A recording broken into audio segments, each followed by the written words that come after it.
Queridos, vamos pegar nossas Bíblias, e também o nosso livro, o livro Nascidamente. Vamos abrir o nosso livro na página de número 87. Vamos começar hoje o 7º capítulo, capítulo 7, cujo tema é redenção, natureza, propósito e valor. Hoje, se o tempo nos permitir, eu quero ir até as primeiras estrelinhas que tem aí na página de número 89. São basicamente 3 parágrafos, que, na verdade, traz aqui uma introdução ao que nós vamos falar acerca da redenção, ou da obra de salvação, Salvação, redenção, como os irmãos queiram chamar. Antes de tudo, eu quero chamar a atenção de todos para o fato de que esse tema, o tema da redenção, o tema da salvação, é um tema de extrema importância para nossas vidas. Não é um tema do qual se possa prescindir. Não é um tema que nós possamos simplesmente dizer, eu não tenho muito interesse em compreender essas coisas muito profundas. É verdade que no âmbito dos estudos bíblicos e teológicos, existem alguns temas que são prescindíveis, que caso você saiba ou não, pode ser o caso que não faça muita diferença na sua experiência cristã. Mas há alguns temas que são temas essenciais à fé. São temas que somente compreendidos claramente à luz da Escritura é que nós poderemos efetivá-los na nossa experiência. Ou seja, por que nós estudamos a Bíblia? Ora, estudamos para compreender do ponto de vista intelectivo, da compreensão mesmo humana, para que você possa agora, pelo Espírito, se apropriar dessas bênçãos divinas. Ou seja, é preciso que nós tenhamos um mínimo de conhecimento das coisas essenciais para que nós venhamos instrumentalizar esse conhecimento e obter os resultados dessas verdades bíblicas. E o tema da redenção, ou que seja o tema da salvação, é um tema, a princípio me parece de grande interesse da maioria dos cristãos, mas me parece também que é um tema pouco compreendido. Isso parece até um paradoxo, apesar que muitos falam e debatem esse assunto, mas eles o fazem geralmente a partir de uma visão meramente conceitual e dogmática. E o que nós queremos trazer para os irmãos, na leitura desse capítulo, é demonstrar como que a salvação, ela é, antes de tudo e sobretudo, uma ação de Deus dentro do homem. Ainda que essa ação divina possa resultar eventualmente em algum benefício futuro, em algum tipo de galardão ou qualquer coisa do gênero, o fato é que a salvação, ela não pode ser entendida no mero plano da objetividade. A salvação, nós vamos compreender ao longo desse estudo, como que ela é um acontecimento que deve ser apropriado por cada um de nós na medida que nós vamos servindo a Deus. Tá bom? Bem, e como eu disse para vocês, eu quero começar aqui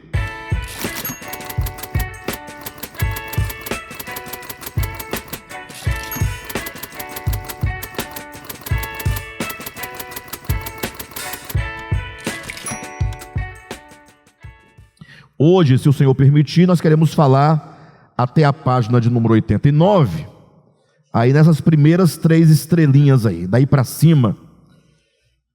E é preciso que nós, ao estudarmos por parte esse tema, que nós possamos levar em conta cada uma dessas partes. Ou seja, o que nós vamos falar hoje é base e é fundamento para o que nós vamos falar a partir da semana que vem, sobre esse tema.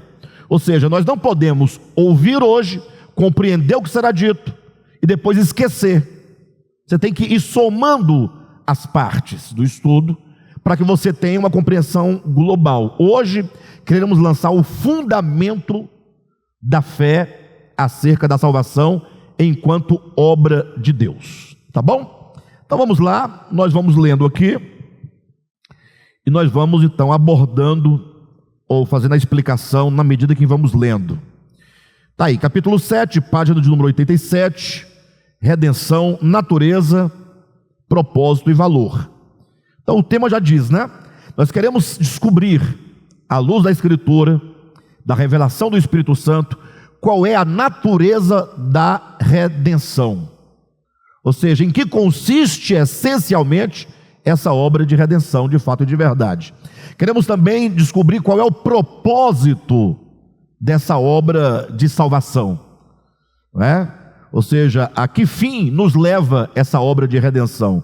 E por último, entender também o seu valor, qual é a validade, o valor dessa obra de redenção. Leiamos.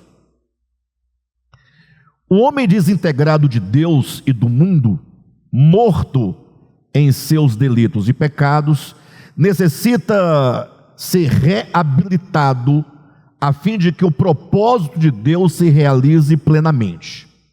Então veja, nessa primeira assertiva, nós temos aqui pelo menos 3 coisas. Nós temos a obra de Deus que deve se realizar plenamente, nós temos o homem que está desintegrado de Deus e do mundo, e a necessidade que esse homem tem de ser reabilitado. São 3 coisas importantes. Então nós partimos do pressuposto, ao estudar a obra de redenção, que Deus tem um propósito eterno.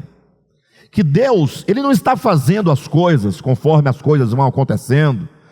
Por exemplo, como as ciências humanas, elas vão descobrindo as coisas, porque ela não sabe de fato da natureza das coisas, nem não tem o conhecimento da essência das coisas, e ela vai estudando, portanto, então, ela não sabe onde ela vai chegar. A ciência humana parte do pressuposto do desconhecimento.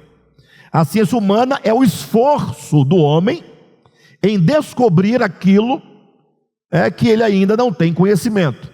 Logo, a ciência humana é como um homem caminhando no escuro, procurando com uma lanterna iluminar o que vem à frente para ver se ele encontra alguma descoberta. Por isso que a ciência, ela é um ciclo constante de afirmar e negar, porque o que ela afirma hoje é um conhecimento atual, possível, é aquilo que se pode ver no momento. Mas se amanhã o homem da ciência ele enxergar algo muito maior, ele vai ter que negar o anterior. Então a ciência, como um todo, desde suas origens, é um ciclo de afirmar e negar. E isso por quê? Porque o homem, ele não tem o conhecimento das coisas. Quando nós falamos de Deus, em todos os sentidos da sua doutrina, da sua vontade, da sua obra, nós partimos do pressuposto de que Deus, ele tem um supremo propósito eterno. Ou seja, antes de ele criar qualquer coisa, Deus já tinha, estamos falando aqui, é lógico, uma linguagem meramente humana, para entendermos, Deus já tinha todo o projeto, do início, do meio e do fim. Deus não é pego de surpresa, essa é a grande ideia. Deus jamais ele começaria uma obra sem saber como se daria o desdobramento desta obra e como ele haveria de concluir. Então, todo e qualquer estudo que envolva a obra de Deus precisa partir desse pressuposto, não somente da onisciência divina, ou seja, que Deus conhece, mas sobretudo da soberania de Deus, ou seja, que Deus realiza todas as coisas conforme lhe apraz. Então, não é somente um conhecimento do que possa ser ou do que será, mas é um poder de operar a sua obra do modo como Ele quer, para atingir aquilo que Ele quer, no tempo que Ele quer. Então, ao falar de redenção, vamos partir desse primeiro fundamento. Deus tem uma obra eterna. Deus tem um propósito ao criar todas as coisas. A história do homem, a história dos anjos, a história do pecado, a história da redenção, a história que comporta os últimos acontecimentos, tudo isso faz parte de um grande projeto divino e que está completamente sob o controle de Deus, né? Conforme a sua soberania. Agora, por outro lado, quando nós, homens, que não temos essa percepção do todo, que não temos onisciência e que não temos o domínio da soberania de fazer as coisas acontecerem, quando lemos a Bíblia, nós somos, como posso colocar, nós somos, muitas vezes, qual é a palavra? Nós somos, não, como é? Não, nós ficamos surpresos, somos surpreendidos, com alguns acontecimentos. Você começa a ler Gênesis, está lá Deus criando, coisa maravilhosa, linda, né? E primeiro dia, segundo dia, terceiro dia, sétimo dia, o descanso de Deus, tudo era muito maravilhoso. Quando entramos no capítulo 7, aí nós somos surpreendidos com um elemento negativo que parece frustrar essa obra de Deus. Acontece no capítulo 3 a queda do homem. E a partir dessa queda, como nós já estudamos, que significa a desintegração do homem em relação a Deus, em relação ao mundo, desintegração essa que acontece na consciência e no coração humano. E aí você, lendo a história bíblica a partir da queda, você vai observar que são muitas as decepções com as quais nós vamos nos deparando. O homem cai no capítulo 3, e aí Deus tenta reajustar as coisas, né? Aí o homem chega à condição dos antediluvianos, a terra cheia de maldade, cheia de violência. Aí você vê Deus intervindo na história, vem a questão do dilúvio, Deus preserva Noé e sua família, é um novo começo, é um recomeço, agora vai dar certo, né? Agora em Noé, já morreram os gigantes, já morreu não sei quem e tal, agora vai dar certo. Aí começa um novo momento, daqui a pouco essa família de 8 pessoas chega a um ponto, né, 300 anos depois, cresce em toda a terra, essa família se torna uma grande comunidade e acontece a rebelião da Torre de Babel. Você fala assim, poxa, quando eu pensava que ia dar certo, vem uma nova rebelião na Torre de Babel. Somos novamente o quê? Surpreendidos. Aí você vai avançando, aí Deus chama Abraão. Abraão, sai da tua terra e eu farei de ti uma nação santa. Agora funciona. Agora em Abraão não tem como dar errado. Aí você vê novamente Abraão, que gera Isaac, que gera Jacó, que vem os filhos de Israel, e aí o povo de Israel, toda a sua história, tragédia em cima de tragédia, idolatria em cima de idolatria, abandono de Deus em cima de abandono de Deus, ou seja, uma história terrível. Então, nesse caminhar dentro das Escrituras, do ponto de vista humano, parece que Deus ele está com muitas tentativas, não consegue alcançar o que ele deseja. A impressão que se dá no primeiro momento é de um Deus que está fazendo uma série de tentativas, né, tentando mais cedo ou mais tarde resolver o problema. Até que inclusive, talvez por causa dessa perspectiva e dessa visão, é que muitos chegam à conclusão, a trágica conclusão, de que o final de toda a história será um verdadeiro dualismo. Ou seja, duas forças que venceram e que foram ambas derrotadas. As duas forças vencem e as duas são derrotadas. Em que sentido? Aqueles que acreditam, consideram que o final de todas as coisas vai se dar com um grupo minoritário de pessoas no céu e uma maior parte, evidentemente, no lago de fogo. Aí, por toda a eternidade, milhares e milhares, milhões e milhões, bilhões e bilhões de pessoas ficarão eternamente revoltadas em pecado, em rebelião, eternamente contra o Criador. E do outro lado, um grupo menor de pessoas vestido de branco, com a coroa na cabeça, um par de asas, uma lira na mão, uma harpa, cantando e dizendo: Santo, Santo é o Senhor por toda a eternidade. E assim encerra-se a história, conforme a maioria dos cristãos leem a Bíblia e interpretam. Por que eu digo que os dois venceram e os dois perderam? Ora, os dois venceram porque você vai dizer que Satanás perdeu? Se ele se rebela contra o Criador e depois subsiste sem Deus, levando consigo não somente a terça parte dos anjos, mas a maior parte da humanidade consigo, numa rebelião eterna, ele foi derrotado em que sentido? Alguém pode dizer, não, mas se está no fogo, castigo eterno, está derrotado. Não, ele estará em contínua e permanente rebelião contra o Criador por toda a eternidade, né? Então, de certo modo, ele ganhou. Ele conseguiu roubar de Deus, tomar de Deus suas criaturas, levando-as consigo. Será o grande triunfo de Satanás. Cada alma que perecer com ele eternamente, desse ponto de vista, conforme a cristandade lê a Escritura. Só que será derrotado, porque estará em condenação, mas terá vencido, porque tem os troféus. As almas são seus troféus. E Deus, do outro lado, também venceu, obviamente. Por quê? Porque condenou Satanás e conseguiu meia dúzia de almas virgens para ficar cantando para ele por toda a eternidade. Mas terá perdido, porque ele criou o mundo, criou o homem para a sua glória, mas uma outra força, do outro lado, negativa, das trevas, de rebelião, conseguiu tirar de suas mãos muitas almas. Logo, Deus ganhou e Deus perdeu. Essa é uma visão e uma leitura da Bíblia chamada maniqueísta. O maniqueísmo é uma linha teológica, filosófica, que interpreta que existem em realidade duas forças no universo que se conflitam uma contra a outra: Deus e o diabo, o mal e o bem.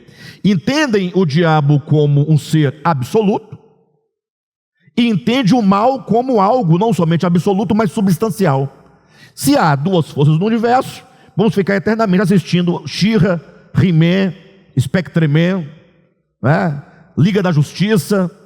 Essa visão maniqueísta, de fato. Alguém fala, Alexandre, mas você não pode negar que existe o mal, que existe o pecado, que existe as trevas, o império das trevas, o diabo, tudo isso.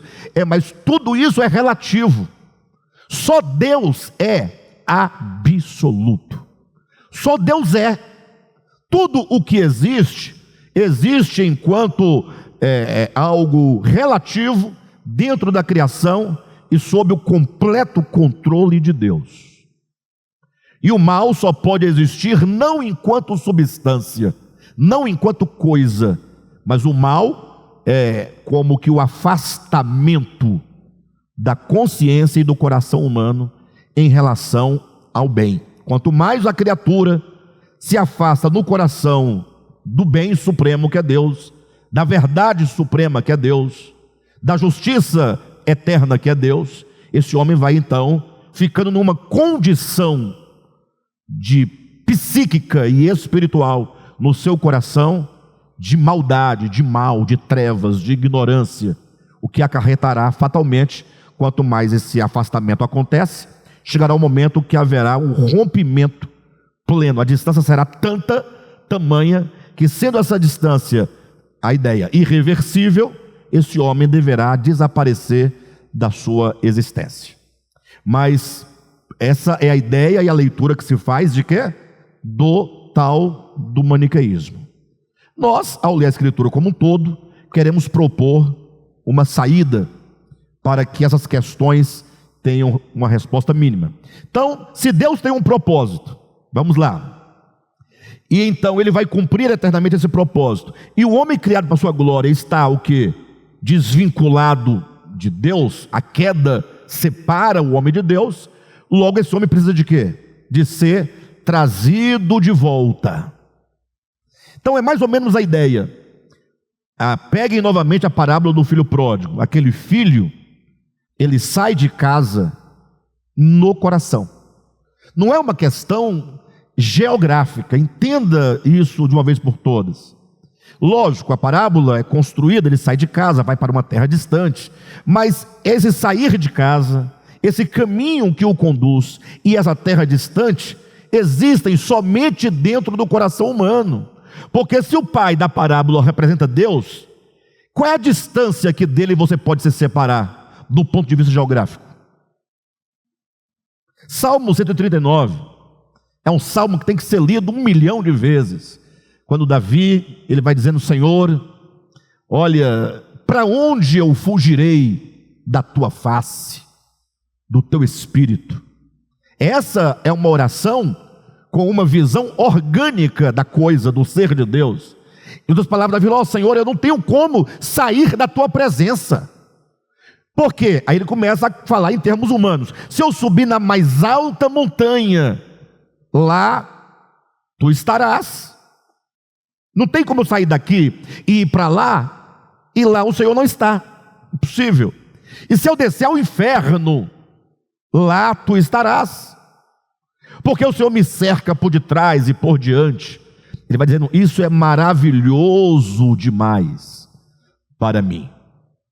Então, essa separação, esse sair de casa, esse caminho que leva até uma terra distante e a própria terra distante, são distâncias do coração, são distâncias na consciência, não são coisas físicas. Logo, esse homem tem que ser trazido de volta. Esse trazer o homem de volta e esse reconectar o homem com Deus é uma obra que se opera na consciência e no coração humano. Não é sem razão que Paulo, ele vai usar várias vezes nas suas epístolas a palavra inimizade contra Deus. A palavra inimizade é um fenômeno do coração, é um fenômeno da mente, é um fenômeno da alma. O homem que nutre inimizade contra Deus, então esse homem tem que ser trazido de volta, e tem que ser o quê? Reconectado com Deus. Puxa, mas seria tão fácil, pensa comigo, se o homem fosse uma coisa assim, e Deus fosse uma outra coisa assim, e o problema fosse só trazer o homem daqui para cá, estaria resolvido. Não precisaria de tanta dor e de tanto sofrimento da humanidade, não precisaria. Muitas vezes a gente já perguntou, talvez você já tenha perguntado: poxa, por que Deus não consuma logo essa obra que Ele está realizando, né? A minha mãe fala muitas vezes: Jesus podia voltar logo, né?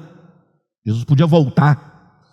Quem não já falou isso, né? Jesus podia voltar amanhã, resolveria tantos problemas, tanta dificuldade. Mas por que Ele não o faz?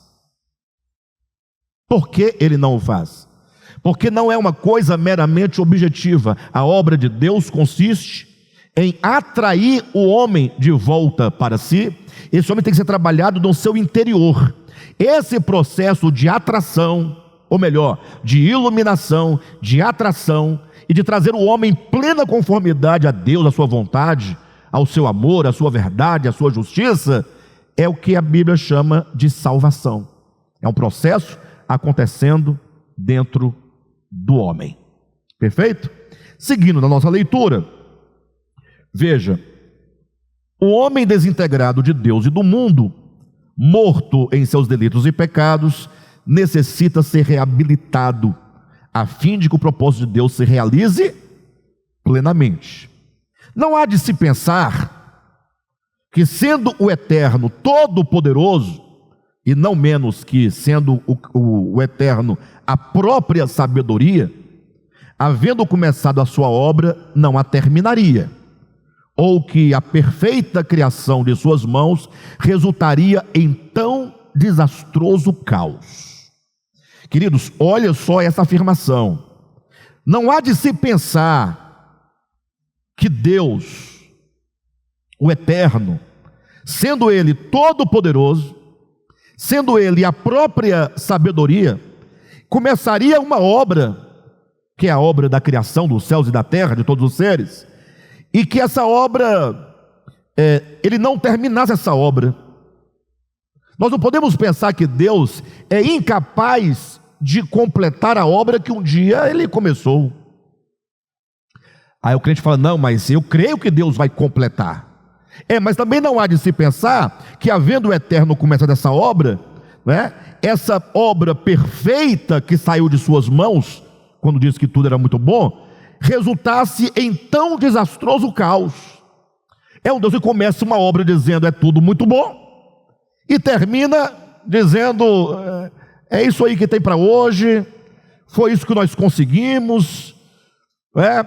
Daí só tem duas possibilidades no horizonte da teologia atual. Uma é que uns vão dizer, não, na verdade Deus começou a obra muito boa, Ele vai completar essa obra, só que essa obra depende de outras forças, no caso a força do inimigo, de Satanás, das trevas, e portanto no final vai resultar num lago de fogo e numa nova Jerusalém. Ou seja, você consentir que Deus, Ele até que tentou, até que fez o máximo, dando o seu próprio filho para morrer, enviando os profetas, a Bíblia, a palavra, a igreja, mas no final foi isso que deu, se conformar com o resultado. Ou outros, não tendo saída, falam assim, não, Deus tem um propósito, Deus vai completar a obra que Ele começou. Agora, eles vão dizer, o que vocês não sabem, dizem, é que Deus já começou a obra, destinando anjos e homens para o lago de fogo.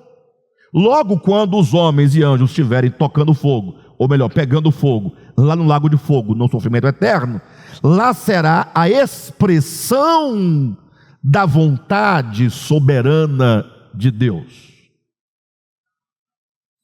Aí aceita quem quer, acredita quem quer, tem que ter muita fé para acreditar nisso, ou tem que ser muito tonto para conceber um Deus dessa natureza. Tem um pastor aí, que é muito famoso nas redes sociais, e ele dizia, numa certa ocasião, da seguinte maneira: perguntaram para ele, porque ele estava defendendo o Deus que controla todas as coisas de modo absoluto, né? E perguntaram assim, então você confirma que foi Deus que ordenou a queda das Torres Gêmeas lá nos Estados Unidos? Ele disse, com certeza, foi Deus quem ordenou. E aí é meio estranho, mas aí ele completa com uma sentença difícil de ser engolida. Ele diz, porque Deus, Ele pode todas as coisas, o homem não pode. Aí ele pergunta, o homem pode matar? Não, o homem não pode matar, mas Deus pode matar. Se você pensar grosso modo, Deus pode o que Ele quiser fazer, do ponto de vista da potência divina, da onipotência divina. Mas a pergunta é, esse ato de Deus pode matar, Deus pode então mentir, Deus pode determinar as grandes atrocidades da humanidade, mas isso está de acordo com a sua natureza? Natureza santa, de amor, de justiça, de verdade? E um grande argumento, eu fui atrás de entender melhor o que está por detrás desse pensamento, né, fatalista. Eles vão dizer o seguinte, é porque ninguém pode medir a Deus, ou seja, Deus é a própria medida, e ninguém pode dizer Deus é santo ou profano, ninguém pode dizer Deus é justo, Deus é injusto. O homem não tem como medir a medida, Ele é a medida. Agora, Ele pode nos medir a partir dele próprio, que é a medida. Esse é o argumento que está por detrás desse pensamento. Mas aí fica difícil, porque para eu saber o que é verdadeiro, ou melhor, desculpe-me, para eu saber o que é a verdade, eu preciso de uma medida. Essa medida tem que ser o verdadeiro. Então, a verdade está de acordo com o verdadeiro. Para eu saber se algo é justo, eu tenho que ter uma medida, não tenho? Isso é justo ou isto é injusto? Como eu vou definir? Se você perguntar para Platão o que é justiça, ele dirá algo. Se perguntar a Aristóteles, ele dirá outra coisa. Se perguntar para Kant, ele falará outra coisa. A filosofia só acontece nesse jogo de afirmar e negar também. Cada filósofo que sai de uma corrente e estabelece a sua própria academia, ele vai trazer um novo conceito acerca daquilo que já estava anteriormente definido como tal. Então não sabemos o que é justo se não houver uma medida. Então Deus é a justiça. Logo eu sei o que é justo ou injusto, né, medindo a coisa pela natureza divina. Eu só sei o que é bom medindo a partir da bondade. Só sei o que é amoroso medindo a partir do amor. Então, Deus é a medida de todas as coisas. Logo, se você disser que Deus pode matar, assassinar, ordenar as grandes tragédias da humanidade, ao mesmo tempo que Ele pode também redimir, salvar e reconciliar, você diz que Deus não pode ser medido de absolutamente nada, porque Ele pode medir por um lado, ou pode medir por outro. Deus perdeu a proporção da beleza, da verdade, da justiça, da bondade e de tudo mais. Então, o fato é que, quando você olha para esse projeto divino, você ou vai consentir que Deus fez o seu melhor e não conseguiu realizar tudo o que queria, ou que Deus de fato já ordenou e pré-ordenou o lago de fogo como sendo o cumprimento da sua perfeita vontade e soberania.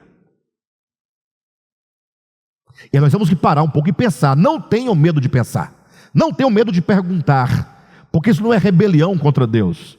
Isso é você questionar os dogmas para poder compreender melhor o Deus a quem você serve.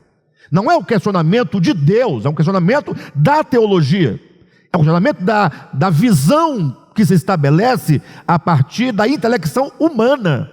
O que nós estamos aqui é questionando os dogmas estabelecidos, jamais nos rebelando contra o Criador. Pelo contrário, nós queremos compreendê-lo mais e melhor, para podermos servi-lo mais e melhor. Perfeito, queridos? Então, essa é a ideia. Veja, como diz aqui na página 87, né? Não há de se pensar que, sendo o Eterno todo-poderoso, e não menos que a própria sabedoria, não devemos pensar que, havendo o Eterno começado sua obra, não a terminaria. Então, qual é a primeira sentença? Deus começou a sua obra e Ele vai terminar. Isso é questão de fé. Ou você crer na providência, ou você não crer.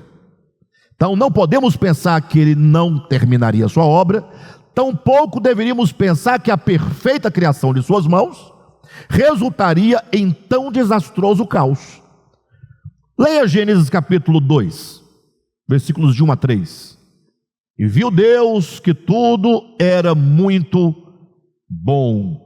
E havendo Deus terminado a sua obra no dia sétimo, viu que era muito bom, Ele abençoou, santificou o sábado, colocou o sábado como memorial de uma criação bela, harmônica, maravilhosa. Se você, por exemplo, for a Jó capítulo 38, vai dizer que quando Deus criou todas as coisas, isso é um outro contexto, mas em princípio é a mesma coisa. Quando Deus criou os céus e a terra, criou todo o mundo era tão justo, tão belo, tão harmonizado, que as estrelas da alva cantavam e se rejubilavam diante da maravilha da criação. Então, a imagem da criação, conforme Deus a fez, é de algo belo e maravilhoso, muito bom. Domingo passado nós falamos que a criação é o começo da obra de Deus. Então começou muito bom. Agora, se a criação começou muito boa, maravilhosa, bela, ordenada, como é que ela não vai terminar, senão infinitamente melhor? Agora, você não pode pensar que Deus começou uma obra tão bela e agora Ele vai permitir ou vai ordenar a destruição do belo que Ele fez, para no final ficar metade belo, metade destruído eternamente. São questões que nós não pensamos e que nós não perguntamos, nós só engolimos e aceitamos. Alguém pode dizer, pastor, mas está na Bíblia, lago de fogo está na Bíblia, céu está na Bíblia, não sei o que está na Bíblia, salvação está na Bíblia, os perdidos estão na Bíblia. Mas o que está na Bíblia, na verdade, é a leitura que nós dela fazemos. O que nós estamos colocando na mesa é qual é o tipo de leitura que você faz das Escrituras. Se pode ler a Bíblia de várias maneiras, se pode dar a ela diversas interpretações, e a prova são as variadas doutrinas, das mais diversas, todas tiradas do mesmo livro, a partir de diversas leituras. Então, o que nós estamos aqui reivindicando, neste começo do capítulo 7, é que não se pode pensar que, sendo o Eterno Todo-Poderoso, e não menos que a própria sabedoria, havendo começado a sua obra, não a terminaria, ou que a perfeita criação de suas mãos resultaria em tão desastroso caos. Alguém pode dizer: Alexandre, mas bom argumento, gostei, um argumento bacana, mas tem algum fundamento para isso? Você está argumentando isso a partir de quê, afinal? Uma vez que nós devemos fundamentar a nossa fé na Escritura. Não estamos aqui eliminando a Escritura, não. Estamos lendo e compreendendo a Escritura como um todo. Qual o fundamento? De onde se tira isso? É o que está na página de número 88. Lá em cima, ó. Afinal, como adverte o próprio Cristo. O que Cristo fala acerca disso? Ele diz: qual de vós, pretendendo construir uma torre, não se assenta primeiro para calcular a despesa e verificar se tem os meios para concluir? Para não suceder que, tendo lançado os alicerces e não podendo acabar, todos os que a virem zombem dele, dizendo: este homem começou a construir e não pôde acabar. Está lá em Lucas capítulo 14, a partir do 28. Então veja, Jesus está dizendo aqui sobre o discipulado, nesse capítulo 14 de Lucas.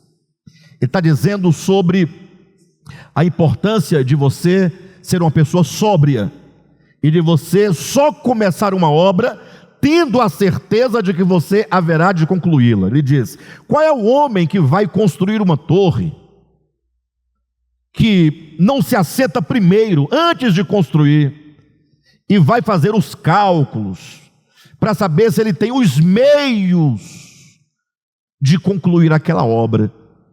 Para não acontecer, diz Jesus, de que, tendo ele começado uma obra, não ter tido os meios para concluí-la, venham pessoas a zombarem dele, dizendo: começou a obra e não terminou.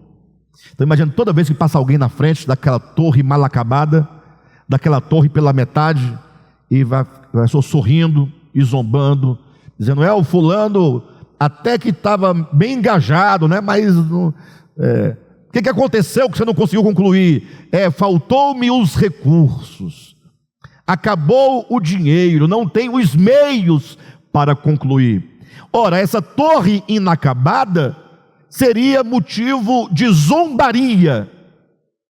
Então Jesus está dizendo para o homem que é limitado, o homem que é totalmente dependente de Deus, o homem que nos seus projetos ele não tem certeza se pode concluir. Falando para o homem, diz: olha, sejam sóbrios, sejam prudentes, não seja como um homem tolo que, tendo começado a construir uma torre, não parou para analisar se tinha os meios para completar, para concluí-la.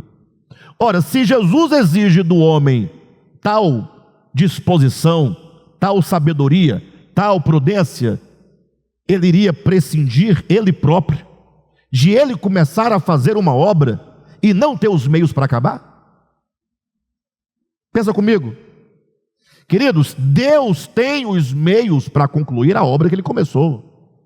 Alguém pode dizer assim para vocês ou para mim: mas esse texto aí que está citando de Lucas 14 não tem nada a ver com a obra de Deus, está falando do homem.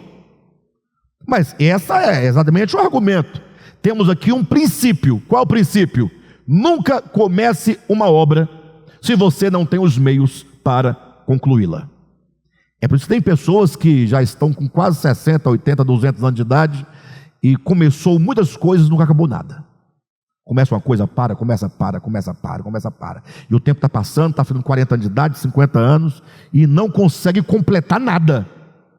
Por quê? Porque ele não tem um objetivo claro e não estabelece ou levanta todos os meios necessários para concluir a obra. E Jesus continua dizendo ainda um outro exemplo. Leia comigo. Continuando, né? Ou qual é o rei que, indo para combater outro rei, não se assenta primeiro para calcular se com 10.000 homens poderá enfrentar o que vem contra ele com 20.000? Caso contrário, estando o outro ainda longe, envia-lhe uma embaixada pedindo condições de paz. Agora ele fala de um rei que, indo a uma guerra, a uma batalha, ele tem 10.000 homens, e ele vai lutar contra um outro rei que tem 20.000 homens. E este rei, portanto, não calculou se ele tem a força necessária para cumprir com aquela empreitada. E aí está no meio do caminho, alguém fala: você está sabendo que o camarada está vindo com 20.000 homens, nós só temos 10? Fala: e é? Bem, então só tem uma solução, só tem uma saída. Junta 4, 5 aí, vai à frente e pede paz. Fala que nós desistimos da guerra, que nós não damos conta, que, por favor, tenham piedade de nós estamos voltando para casa. Olha que vergonha. Agora o rei voltando com seu exército, porque não tinha a força necessária nem suficiente para vencer o exército inimigo. Ou seja, seria motivo de quê? De vergonha. Então, os dois exemplos que Jesus dá dentro do mesmo texto, o primeiro fala de os meios para concluir, de recurso. E o segundo fala de poder, de capacidade de vencer. Ora, pegando esses dois princípios, como podemos aplicá-los a Deus? Ora, é afirmando que Deus, quando, entenda novamente a linguagem que estamos usando, Deus vai começar uma obra. Antes de tudo, ele se assentou e ele verificou se ele tinha os recursos. E ele viu que ele tinha os recursos. E ele também verificou se ele tinha a força necessária e suficiente para vencer todos os obstáculos que teria no meio do caminho. É isso que nós cremos, nesse Deus completamente, no controle da situação. Lógico que quando nós falamos que Deus sentou e ele viu se teria, se não tinha e tal, fez um levantamento, estamos usando apenas uma linguagem humana. Você não pode ficar pensando Deus sentado numa mesa fazendo as contas, pessoal? Mas é porque essa é a linguagem humana que nós usamos para entender que Deus começa a sua obra tendo toda a suficiência e tendo todo o poder. Logo, se ele tem todos os meios e tem todo o poder, então ele completará por fim a sua obra conforme ele planejou, sem deixar nada pela metade e sem fazer daquilo que era tão belo um caos. Perfeito? Por isso nossa leitura continua dizendo: o Eterno possui recurso e poder suficientes para completar a sua obra, pois não é homem para agir com insensatez ou temeridade. Ou seja, o Eterno possui recurso para construir a torre e possui o poder para vencer os inimigos, pois não é homem para agir com insensatez, porque é o insensato que começa uma obra sem ter os meios. Não é? Com todo respeito à minha mãezinha é a maravilha de mãezinha, bichinha. Mas nós morávamos no Gama e nós morávamos a casa era nossa, era casa própria, Mas era aquela casinha de fundo, sabe? Tadinha, bem simplesinha, aquelas telinhas Eternite, fininha, das pequenininhas, toda quebrada, goteira, uma casa muito pobre, muito humilde, muito sem futuro. Mas daí a minha mãe, ela sempre teve um olhar assim bem alargado, sabe? Um olhar grande. Para ela tudo tem que ser muito grande, não é nada pequenininho, nada pobre, nada pouco. Ela falou assim: nós vamos construir a nossa casa. Me recordo como se fosse hoje. Aí falou: aqui vai ser, aqui na frente da casa vamos fazer a sala. Vocês têm ideia? A sala pegava de fora a fora do lote. Lembra, mãezinha? De fora a fora, ou seja, é uma sala grande, dava quase igual outra casa nossa, só a sala. E aí a janela dava uns 4 metros de tamanho e uns 2 de largura. Só a janela. Lembra, senhor Vinha? E aí ela começou toda empolgada, e todo mundo, as crianças tudo feliz, morar numa casa boa, ficou só no tijolo, nunca teve reboco, nunca teve porta, nunca teve janela, nunca teve nem telhado, ficou só mesmo o tijolo. Lógico, a bichinha, tadinha, fez o melhor que ela podia, né? Mas em que ela falhou? No caso prático da coisa, saber se tinha os meios para fazer. Ela tinha vontade, mas não tinha os meios. Deus, ele tem a vontade de realizar, só que ele tem os meios. Né, mãezinha? Deus tem os meios, mãezinha. Né? Então, assim, o homem insensato, né, é aquele que não tem noção. E ele começa uma obra e depois larga e fica lá, e o povo passa, começou e não terminou. Desculpa, mãezinha, mas é porque foi o único exemplo que me veio na cabeça, algum exemplo prático, mas é verdade. Mas a visão dela é grande, é alta, né? Ela enxerga longe, só não acabou de fazer, mas está tudo certo. Então, o Eterno possui recursos e poder suficientes para completar sua obra, pois não é homem para agir com insensatez, nem com temeridade.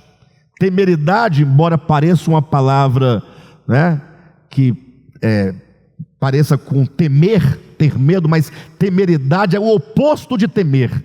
Temeridade é uma coragem exagerada. Na verdade, a coragem é uma virtude. Quando a virtude se desvirtua, ela vira um vício. E a virtude desvirtuada em vício, a virtude coragem desvirtuada em vício é temeridade. É aquele que não tem medo de nada, só que coloca a sua própria vida em risco. Quem entende? Rapaz, faz isso, vai lá, pula, vai lá, faz aquilo outro. Você fala, não, calma. Você está com medo? Não estou com medo, eu tenho coragem, mas não sou temerário. Preciso primeiramente pensar, medir todas as consequências, porque eu posso não dar conta de realizar isso, e logo eu não serei temerário. Ou seja, o rei que foi à guerra, com 10 mil homens, contra o outro rei, que tinha 20 mil homens, se ele fosse, estaria sendo temerário. E como ele recuou, não é?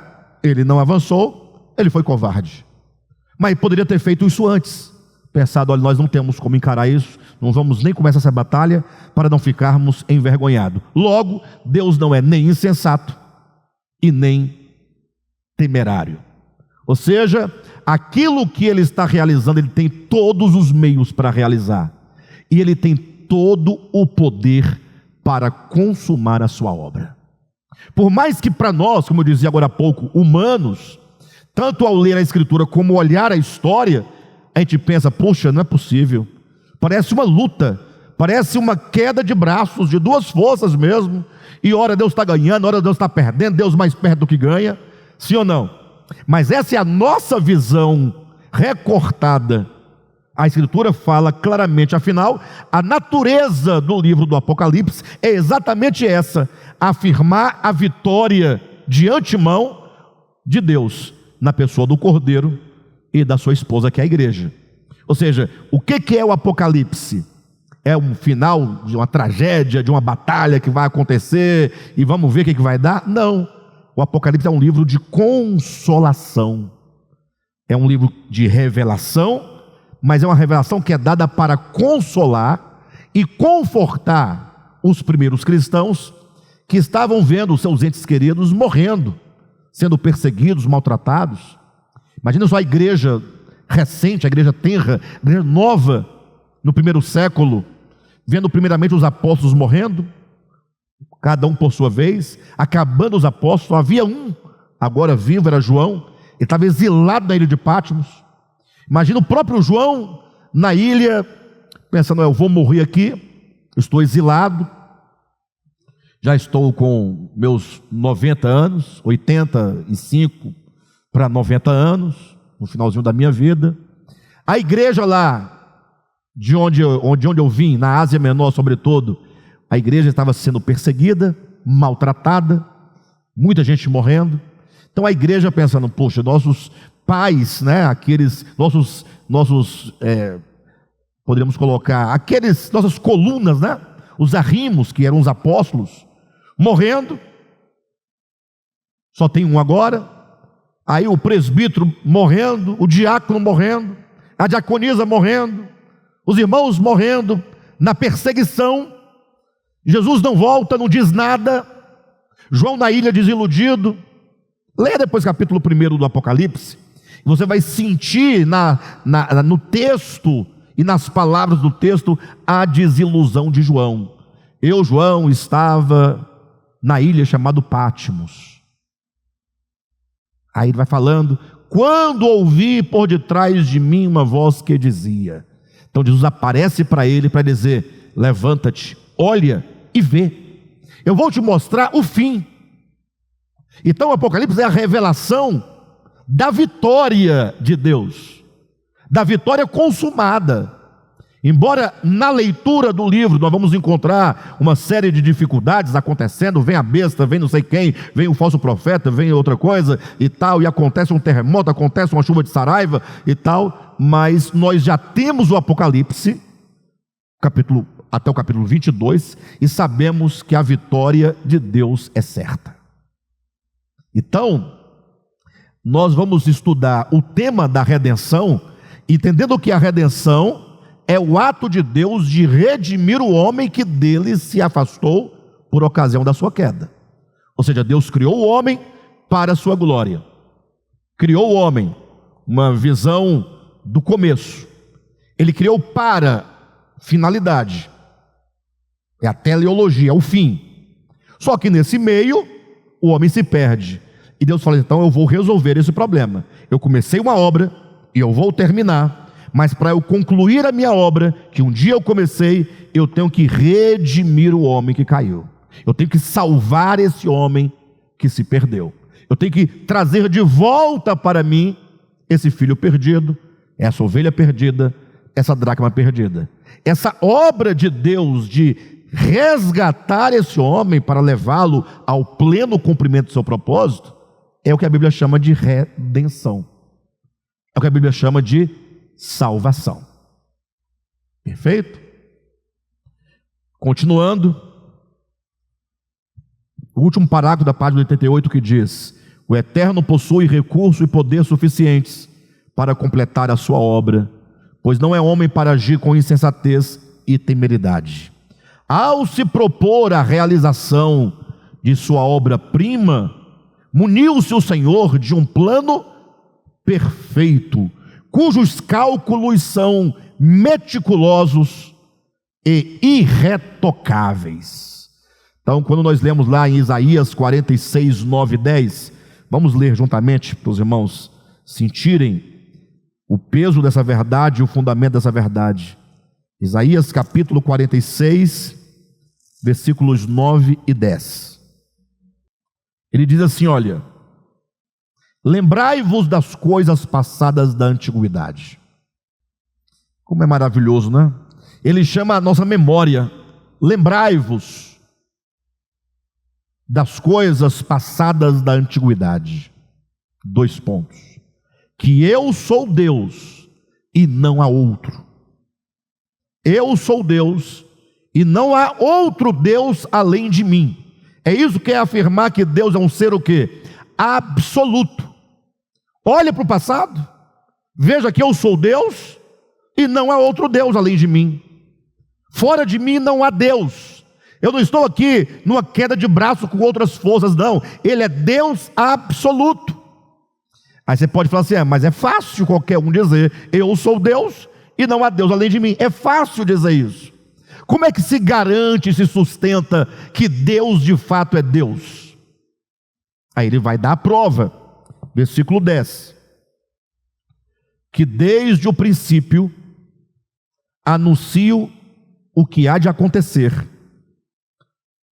e desde a antiguidade as coisas que ainda não sucederam. Ou seja, desde o princípio ele está dizendo como as coisas serão, como elas acontecerão, desde o início. Ou seja, nada pega Deus de surpresa. A surpresa está para nós, no eixo da história, da leitura da Bíblia, nós seres finitos, seres relativos, seres impotentes, seres dependentes, mas Deus fala, eu sou Deus e não há outro. Eu sou Deus por quê? Porque desde o princípio eu anuncio as coisas que acontecerão, e eu determino como elas acontecerão. Olha como ele conclui o versículo 10 dizendo, que desde o princípio anuncio o que há de acontecer, e desde a antiguidade as coisas que ainda não sucederam. Que digo, eu sou o Deus que digo, e por isso ele é Deus. Ele diz, o meu conselho permanecerá de pé. É muita ousadia. É muita ousadia. Olha, Deus tem um conselho. Deus tem um projeto, um plano. Aquilo que Deus, no conselho da sua intimidade, na eternidade, quando nada havia, determinou, ele diz, o meu conselho permanecerá de pé. O capeta levanta, eu vou mexer aqui, vou levar 30 almas comigo. Vou levar metade da humanidade comigo. Vou fazer isso, aquilo, outro. Deus diz, o meu conselho permanecerá de pé. Essa frase, essa ideia, o meu conselho permanecerá de pé, traz consigo a ideia de que haverá muitos obstáculos, mas nenhum deles será suficiente para fazer Deus ter que mudar o seu conselho, mudar o seu plano. Eu vou ter que mudar porque eu não estava contando com Satanás. Eu vou ter que arrumar um plano B aqui, um plano C, porque eu não estava contando com capeta, com bicho ruim, aquelas unhas de, Não, o meu conselho permanecerá de pé. E aí ele completa dizendo, farei toda a minha vontade. Toda a vontade de Deus será feita plenamente. Toda ela, toda a minha vontade será feita, será realizada. Ele só pode falar deste modo porque é Deus. Qual é o homem, ou a criatura, ou o ser, ou o ente, que pode falar, o meu conselho permanecerá de pé? Qual é o homem que pode dizer assim, olha, amanhã eu farei uma viagem, e não vou alterar os meus planos de viajar amanhã? Você pode até falar, chegar em casa, vai comer uma sopinha velha que a mulher tinha colocado na geladeira desde a semana passada, dá um negocinho lá, qualquer coisinha, aí você come, dá uma caganeira em você, aguda, aquela que não acaba nunca, que você evacua em forma de cone, ultrapassa os limites da latrina. Quem tem experiência disso sabe como é que é. Quem tem experiência sabe. E aí aquela dor aguda, e você suando, e chega a hora da sua viagem e fala, agora como é que eu faço?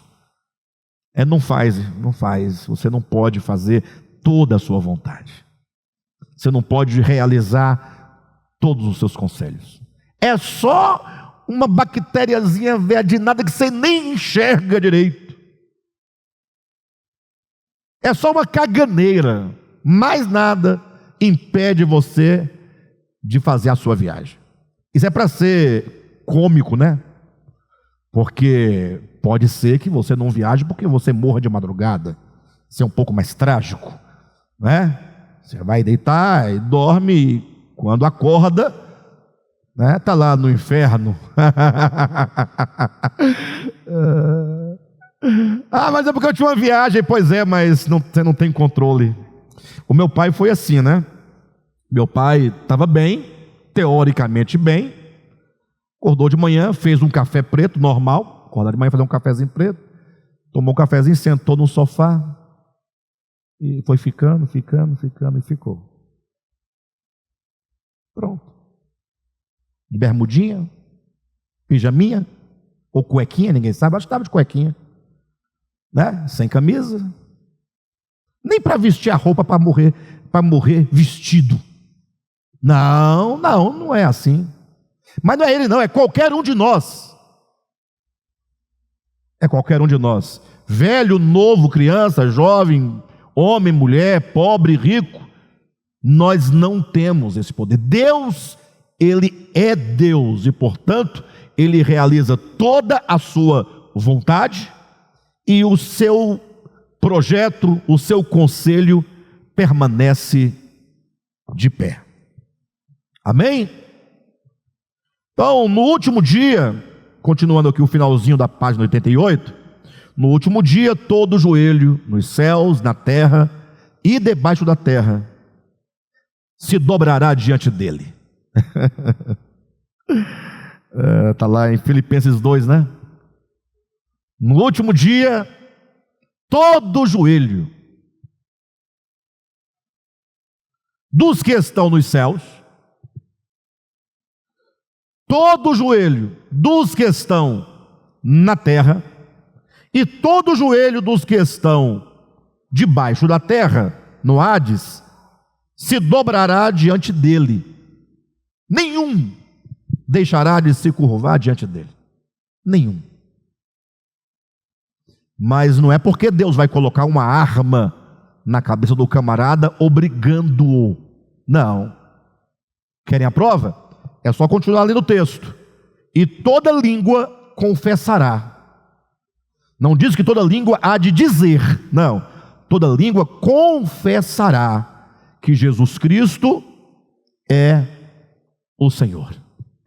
Então eu estarei lá, dizendo: Jesus Cristo é o Senhor. Só que nós queremos começar isso hoje. Só que tem aqueles que hoje não querem começar a confessar, mas vão confessar. Todos. Todos os homens, Alexandre, todo joelho na terra. Todo na terra, está na terra, vai se curvar diante dele. E vai confessar que Jesus é o Senhor. Ah, mas e aqueles que já morreram, como Hitler, Mussolini? Todo joelho debaixo da terra há de se dobrar diante dele. E toda língua debaixo da terra há de confessar que Jesus é o Senhor. Ah, então inclui os vivos e os mortos, os que estão na terra e debaixo da terra. Ah, mas e os anjos que estão nos céus? Todo joelho que tem ou que há nos céus há de se curvar diante dele. Todo principado, toda potestade, todo domínio, todo reino, todos se dobrarão diante dele. E toda língua nos céus há de confessar que Jesus Cristo é o Senhor. Alexandre, mas toda língua é o que está escrito em Filipenses capítulo 2, versículo 9 e 10. E 11, versículo 11, né, salvo engano. Ah, então toda língua no céu? No céu. Ah, então você quer dizer que também vai confessar. Aquele que o bichão vai ajoelhar? Vai. Irmãos, naquele dia, todo o universo curvado.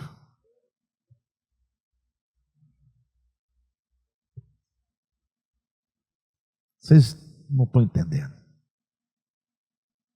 Nós não estamos entendendo. A gente sabe, mas não entende. Vai ser uma coisa muito gloriosa. É o último capítulo desse livro, chamado Um Capítulo Diferente, a Eternidade. Quando todas as línguas nos céus, na terra e debaixo da terra, todos declarando: Jesus é o Senhor. Só Jesus Cristo é o Senhor. Todo o universo, conforme está em Efésios capítulo 1, versículos 9 e 10, convergido para Cristo. Nada de separação. Quem acredita num lago de fogo, com tanto de almas penadas e perdidas, na danação eterna, eternamente inimigas de Deus, nunca leram, quem assim acredita, Efésios capítulo 1, versículos 9 e 10. Nunca leram. Nunca leram. E o que diz lá? Desvendando-nos o mistério da sua vontade. Lá em Isaías 46, farei toda a minha vontade. Essa vontade, desvendando-nos o mistério da sua vontade. Qual é o mistério da vontade de Deus? Efésios capítulo 1, versículos 9 e 10.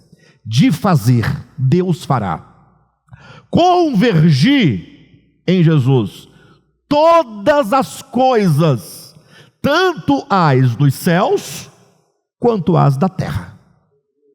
Tudo convergindo nele. Se a queda foi essa separação, esse rompimento, essa desintegração, o que será o final, senão a integração e a reconciliação e a convergência de tudo e de todos nele? É o retorno pleno por toda a eternidade. Bem, isso aí é a introdução do que nós vamos falar aqui. Então, e todo o universo dirá: Deus começou a sua obra e completou.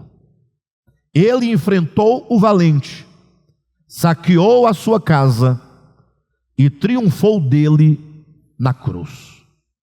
Isso fará o Senhor por meio da obra de redenção. Amém, queridos? Glória a Deus. Então, nós vamos continuar esse tema na próxima semana, na próxima quarta-feira.